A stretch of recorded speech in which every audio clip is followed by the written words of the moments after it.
ძალიან დიდი მადლობა, მინდა გადავუხადო მშობლებს, რომ მომიწვიეს აქ მესაუბრა იმ გამოწვევებზე, რა გამოწვევების წინაშე შეიძლება დადგნენ მშობლებიც, პედაგოგებიც, მასწავლებლებიც და სტუდენტებიც. და მინდა დავიწყო საუბარი იმით, რომ ბოლო პერიოდში კანონებში რაც ცვლილებებით შედის, იქნება ეს ფსიქიკური ჯანმრთელობის შესახებ კანონი, იქნება ეს განათლების რეფორმა, თუ იქნება ნებისმიერი სხვა რამ, ეს ყველაფერი კეთდება ადამიანების დაინტერესებული მხარეების ჩართულობის გარეშე, რაც ფაქტობრივად ხაზს უსვამს, რომ დემოკრატიის გზას გადავუხვიეთ უკვე დიდი ხანია და ფაქტობრივად ერთი ადამიანი, რაღაც ადამიანთა ჯგუფი განსაზღვრავს რა ჭირდება საზოგადოებას. რაც საგანგაშო არის, ეს საზოგადოებას უჩენს განცდას იმისა, რომ მისი აზრი არ არის მნიშვნელოვანი, როგორ შეიძლება რომ განათლების რეფორმა იგეგმებოდეს მასწავლებლების, მოსწავლეების, მშობლების, განათლების სპეციალისტების ჩართულობის გარეშე. ეს აჩენს განცდას იმისა, რომ შენი აზრი არ ნიშნავს არაფერს, შენ ვერაფერს შეცვლი ამ საზოგადოებაში. ის გამოწვევები, რაც ამ განათლების რეფორმასთან არის დაკავშირებული, განათლების სპეციალისტებიც ბევრს საუბრობენ იმ ბარიერებზე, რა ბარიერებსაც გააჩენს. ერთი ის, რომ განათლება აღარ იქნება ყველასთვის ხელმისაწვდომი, იქნება ფინანსურად, გეოგრაფიულად ხელმიუწვდომელი, ასე ვთქვათ, და ეს არ იქნება ყველას უფლება, რაც მნიშვნელოვნად, ასე ვთქვათ, შეზღუდავს არ ვიცი, სტუდენტების რაოდენობასაც და სკოლის მოსწავლეების რაოდენობასაც. გავლენას მოახდენს ეს ყველაფერი ადამიანის ნეირობიოლოგიურ დონეზეც კი გავლენას მოახდენს ის განუსაზღვრელობის განცდა, რაც ახლა შეიძლება ჰქონდეთ სტუდენტებს, სკოლის მოსწავლეებს. ჩვენ ვიცით, რომ მომავალ წელს მე-11 და მე-12 კლასი ერთდროულად დაამთავრებს სკოლას. ეს განუსაზღვრელობის როგორი რაღაცა არის, იცით, რომ თავის ტვინში ამიგდალა, რომელიც საფრთხეზე არის, ასე ვთქვათ, საფრთხის ამოცნობაში გვეხმარება, ის ვერ არჩევს რეალურ, ფიზიკურ თუ რაღაც სტრუქტურულ საფრთხებს, ის ყველაფერს აღიქვამს საფრთხედ და შესაბამისად ჩვენი თავის ტვინი გადადის გადარჩენის რეჟიმში, ნაცვლად იმისა, რომ განვითარებაზე იყოს ორიენტირებული, რაც უფრო დიდი ხნის განმავლობაში არის ჩვენი თავის ტვინი გადარჩენის მოდუსში, მით უფრო მეტად, ასე ვთქვათ, ეს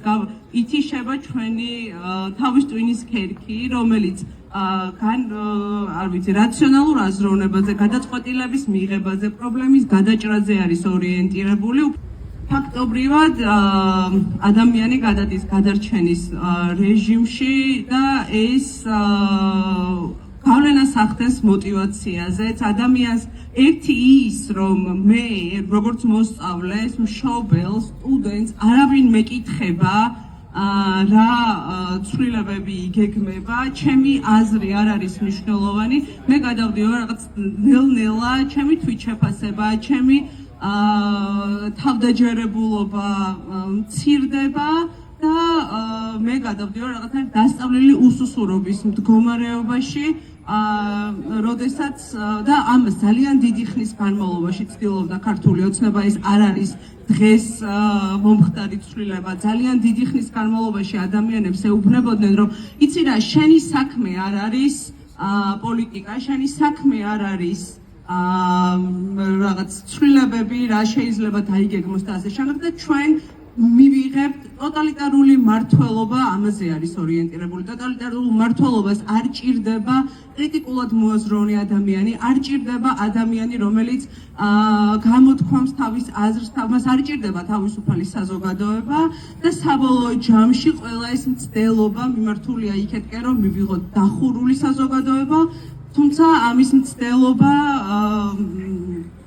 არ ვიცი, რამდენად გამოუვოთ, ყოველ შემთხვევაში გრძელვადიან პერსპექტივაში, მე იმედი მაქვს, რომ ასე არ მოხდება. მაგრამ ძალიან ბევრი ბარიერი იქნება, ძალიან დიდ გავლენას მოახდენს ეს ყველა ადამიანზე და მე წუხვარ, რომ დღეს უფრო მეტ მშობელს, უფრო მეტ მოსწავლეს ვერ ვხედავ, იმიტომ რომ ეს არის ის საკითხი, რომელიც ყველა თუ არა ყოველ მეორე ოჯახს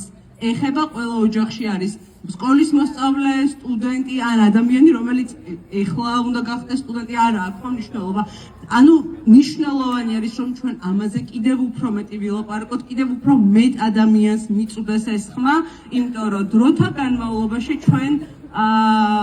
ძალიან სავალალო შედეგებამდე მიგვიყვანს ეს როგორც საზოგადოებას და ჰანა არენდს აქვს ძალიან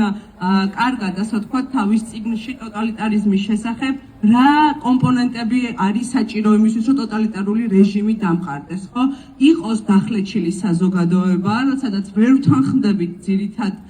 საკითხებზე, იყოს ერთი ადამიანი ძლევამოსილი, რომელიც ყველას გადაარჩენს და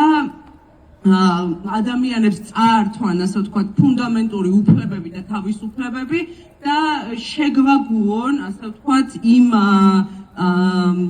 ბოროტებას, რასაც ისინი სჩადიან. მაგრამ ტოტალიტარული რეჟიმი გაიმარჯვებს მხოლოდ მაშინ, როდესაც ადამიანები შეეგუებიან იმას, რაც ხდება. დღეს ქართული საზოგადოება არ ეგუება და ის რომ ვლაპარაკობ, ის რომ ხმას ვიმაღლებთ ამ ყველაფრის წინაშე, ეს არის ნიშანი იმისა და ის რომ თქვენ ახლა დაწერთ იმ მოთხოვნებს, რა მოთხოვნებითაც გინდათ მიმართოთ განათლების სამინისტროს, ესეც არის რაღაცნაირად კონტროლის განცდის დაბრუნება, რომ ჩვენი ხმა მნიშვნელოვანი არის და როგორც კი შეგვაგუებენ იმას, რომ ჩვენი ხმა არ არის მნიშვნელოვანი, ფაქტობრივად გაცხადებულად ტოტალიტარული რეჟიმი იქნება დამყარებული. ჩვენ ამის წინააღმდეგ უნდა ვისაუბროთ ყველგან, ყველა ფორმატში და მე მეკითხებოდნენ, რისი გაკეთება შეუძლიათ მშობლებს, მასწავლებლებს, მოსწავლეებს და ერთადერთი ამ სიტუაციაში რისი გაკეთებაც არის შესაძლებელი, არის ის, რომ ჩვენ ადამიანებმა დავიბრუნოთ აი ეს კონტროლის განცდა, სწორედ იმიტომ რომ კონტროლის განცდა გვაძლევს იმის ასე ვთქვათ, იმის საწინდარი არის, რომ ჩვენ რაღაც ცვლილების მოხდენა შეგვიძლია და ამიტომ მოთხოვნა და ანგარიშვალდებულების მოთხოვნა სახელმწიფოს მიმართ არის ჩვენი როგორც მოქალაქეების ვალდებულება და პასუხისმგებლობა, იმიტომ რომ არ შეიძლება ვიღაცა ერთი ადამიანი განსაზღვრავდეს იმას, რა სჭირდება საზოგადოებას. ეს არის ძალიან უხეში ჩარევა და დარღვევა ადამიანის ფუნდამენტური უფლებების. განათლება არის ყველას უფლება და არ ვიცი, მე არ ვარ სამართლის სპეციალისტი, მაგრამ ალბათ თავისუფლად შეგვიძლია ვთქვათ, რომ ეს არის აბსოლუტურად არაკონსტიტუციური და გადახვევა იმ ყველა სტანდარტის ნორმის დემოკრატიულ საზოგადოებას, რაც სჭირდება, იმის იქიდან გადახვევა არის და ძალიან ბევრი მოსწავლე არის, რომელსაც მე ვხედავ და მინდა მათ იცოდნენ, რომ მათი ხმა, მათი აზრი ყოველთვის არის მნიშვნელოვანი და არ შეიძლება მათი ჩართულობის გარეშე მიიღონ ისეთი გადაწყვეტილებები, რომელიც მათ ცხოვრებას განსაზღვრავს და ამიტომ არ ვიცი, მგონია რომ ეს მე არ მაქვს რეცეპტი, მაგრამ მგონია რომ ეს არის ახლა ის, რაც ყველა შეგვიძლია რომ გავაკეთოთ. ძალიან დიდი მადლობა.